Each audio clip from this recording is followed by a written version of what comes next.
we are what you'd really call first responders in terms of like the way Karen's talking about, the way the American Red Cross and many other activities, the Las Vegas Rescue Mission, so many other people who have a direct hand in handling like poverty on a day-to-day kind of basis.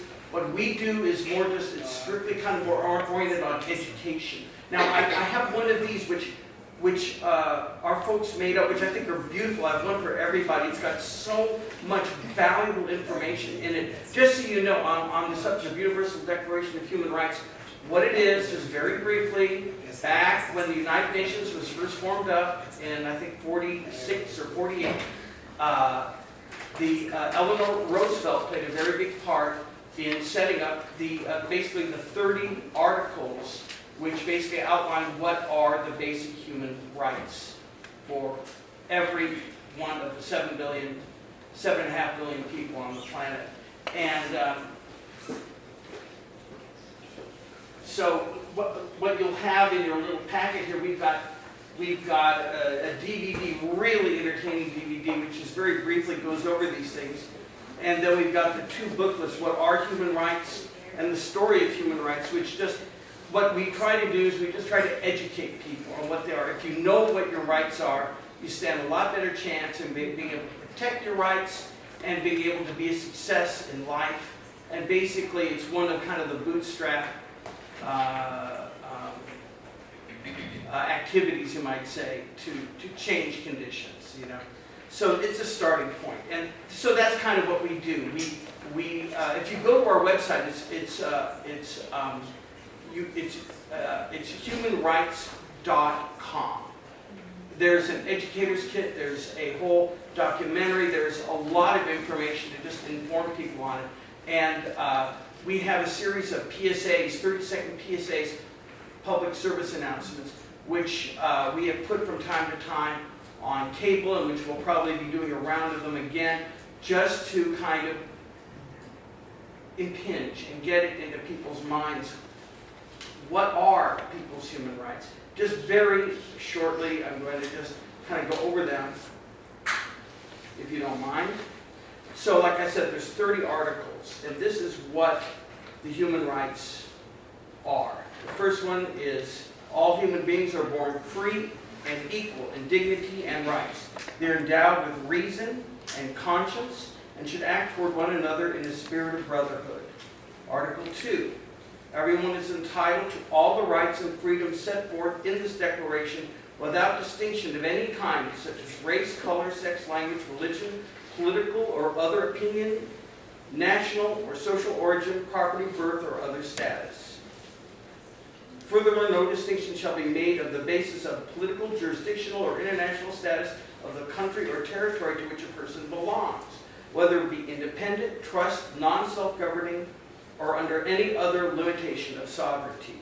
Article 3, everyone has the right to life, liberty, and security of person. And that one really is really close to the heart of the subject of the homeless and poverty and the general condition here in Las Vegas, in Nevada, in the country, and all over the world.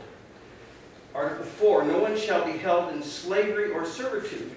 Slavery and the slave trade shall be prohibited in all their forms.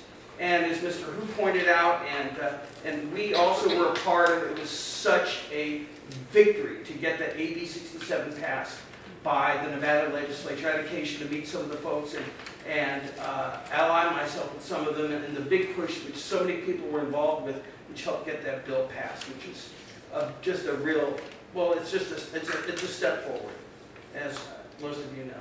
Article 5, no one shall be subjected to torture or to cruel, inhuman, or degrading treatment or punishment. Article 6, everyone has the right to recognition everywhere as a person before the law. Article 7, all are equal before the law and are entitled without any discrimination to equal protection of the law. All are entitled to equal protection against any discrimination in violation of this declaration and against any incitement to such discrimination. Article 8, everyone has the right to an effective remedy by the competent national tribunals for acts violating the fundamental rights granted him by the Constitution or by law. Article 9, no one shall be subjected to arbitrary arrest, detention, or exile. A lot of these are pretty hit home to this country as well as all over the world. Article 10, everyone is entitled in full everyone is entitled in full equality to a fair and public hearing by an independent and impartial tribunal in the determination of his rights and obligations and of any criminal charge against him.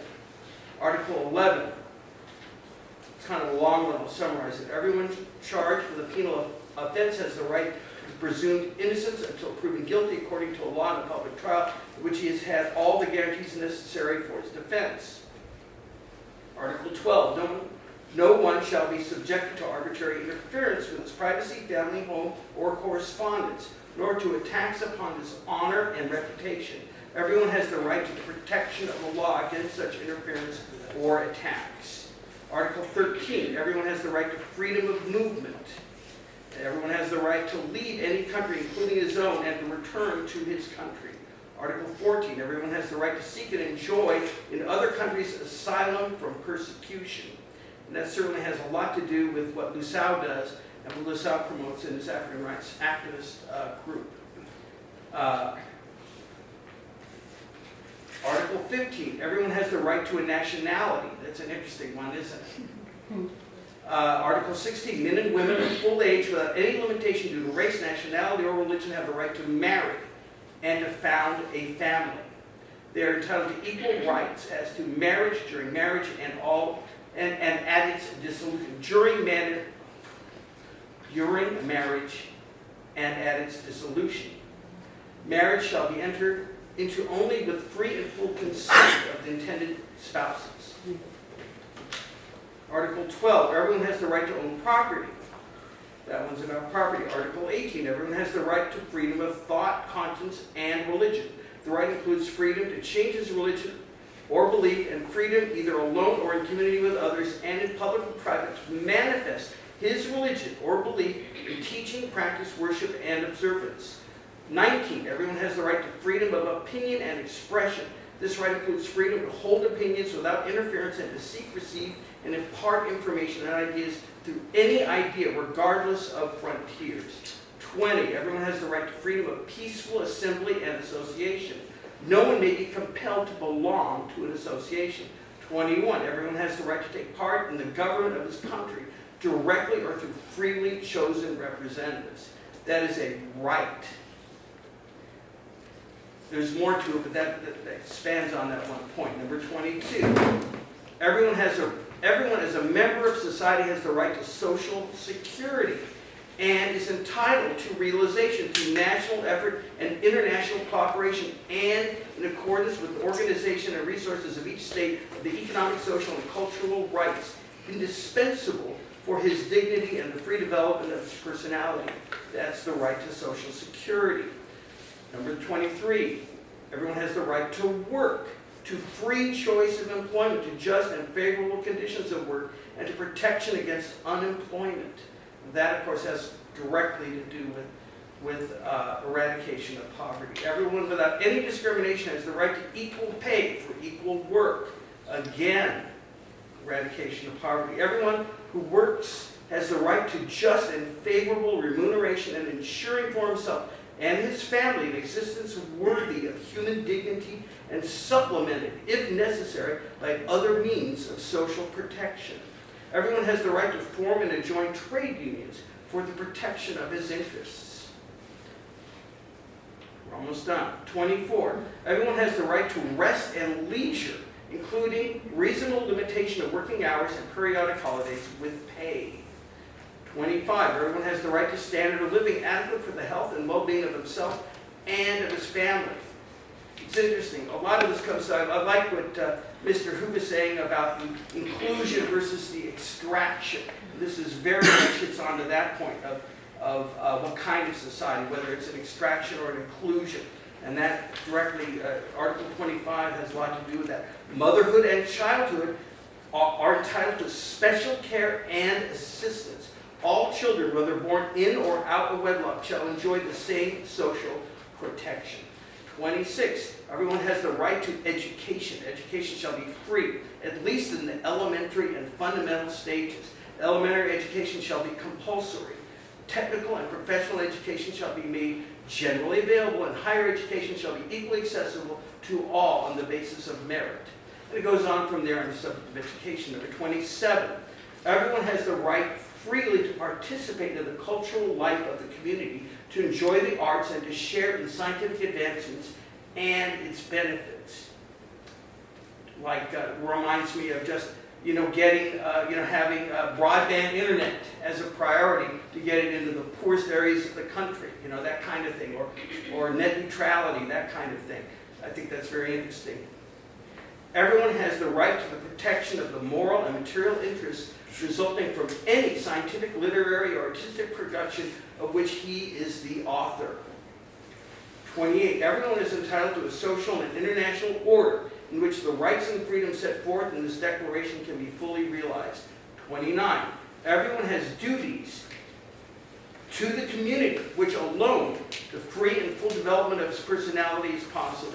In the exercise of his rights and freedoms, everyone shall be subject only to such limitations as are determined by law, solely for the purpose of securing due recognition and respect for the rights and freedoms of others, and of meeting the just requirements of morality, public order, and the general welfare in a democratic society.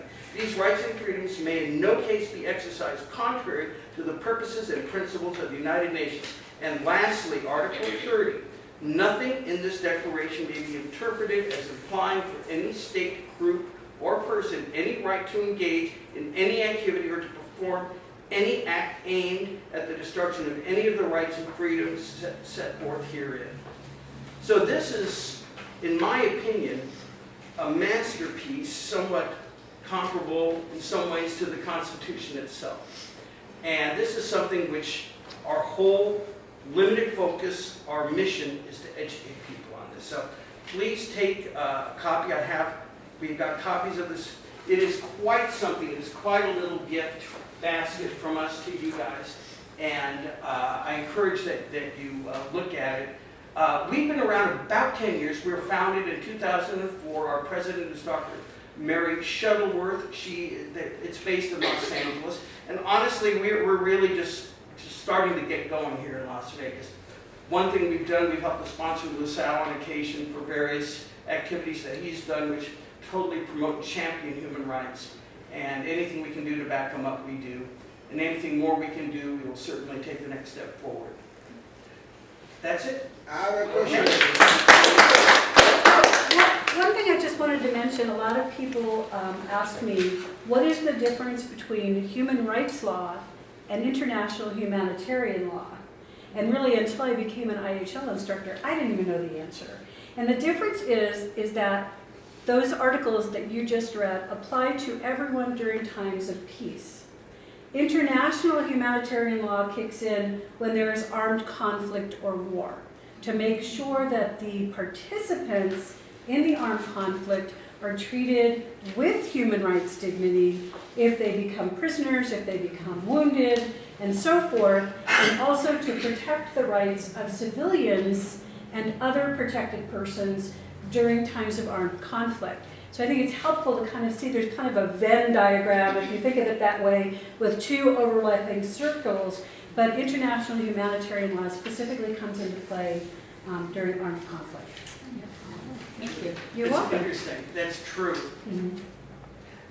And just one final note, which I think kind of that's interesting, and that kind of gives the overall purview that the American Red Cross has, or the International Red Cross has, versus human rights overall. Mm-hmm. Now, these are some of the human rights organizations that we currently have allied ourselves with. Now, we are United for Human Rights. That is my group. And part of that is Youth for Human Rights. I'm Glenn Ballantyne, and that is our group. And some of our other allies and some of the people that we affiliate with include Amnesty International, NAACP, that's the National Association for the Advancement of Colored People, Human Rights Watch, Human Rights Without Frontiers, United Nations Educational, Scientific, and Cultural Organization, Children Defense Fund, the Simon Wiesenthal Center, Office of the United Nations High Commissioner for Human Rights, Office of the United Nations High Commissioner for Refugees, the U.S. State Department, and Organization for Security and Cooperation in Europe. I have Okay. a question again, excuse me. Yes, sir. Before you were like Youth for Human Rights International, It's the same thing. That's one kind of subset of the United for Human Rights. and now it's the United for Human Rights. Is it? So last time when I was with Jesse, he tried to introduce United for Human Rights. I'm just a bit confused to understand. Now, see, now Jesse is a fellow that Lusau met in Washington, D.C., who is one of my cohorts who works in our national office, and that's who he's referring to.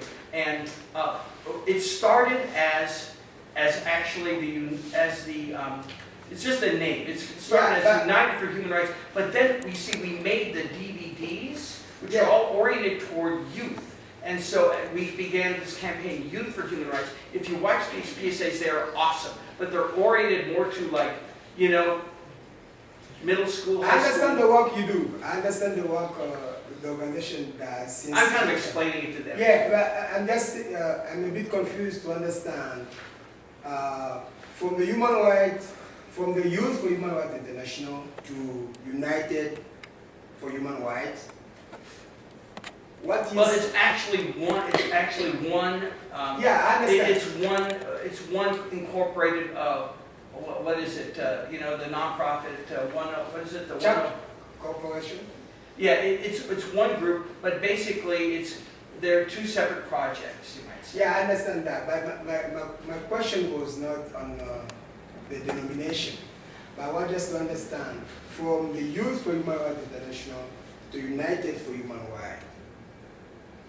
What is the new piece you have added from that?